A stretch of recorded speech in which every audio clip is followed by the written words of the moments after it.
এবার তিনি শুয়ে আছেন, হঠাৎ দুইজন ফেরেশতা আসলেন। কয়জন ভাই?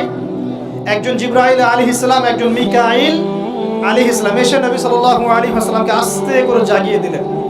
জাগিয়ে নবী সাল্লাল্লাহু আলাইহি ওয়াসাল্লামকে হাত ধরে নিয়ে যাচ্ছেন কোথায়? পাশেই জমজম কূপের পাশে। জমজম কূপের পাশে নিয়ে গিয়ে নবী সাল্লাল্লাহু আলাইহি ওয়াসাল্লামকে আবার আস্তে করে শুইয়ে দেওয়া হলো। এবার শুইয়ে দেওয়ার পর নবী সাল্লাল্লাহু আলাইহি ওয়াসাল্লামের বুকটাকে একদম এই গলার নিচ থেকে নিয়ে যেখানে লোম উঠে নাভি, এই নাভি পর্যন্ত চিরে দেওয়া হয়েছে জীবিত অবস্থাতেই।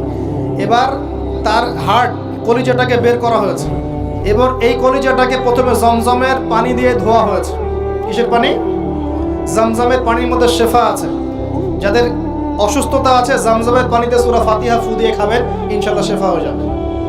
ইনশাআল্লাহ শেফা হবে। জমজমের পানিতে ধোয়ার পরে এর এই কলবটাকে, কলিজাটাকে ঈমান এবং হিকমতে পূর্ণ একটা পেয়ালা দিয়ে ধুয়ে দেওয়া হয়েছে। একটা পেয়ালার মধ্যে ঈমান নিয়ে আসা হয়েছিল এবং হিকমা, প্রজ্ঞা নিয়ে আসা হয়েছে।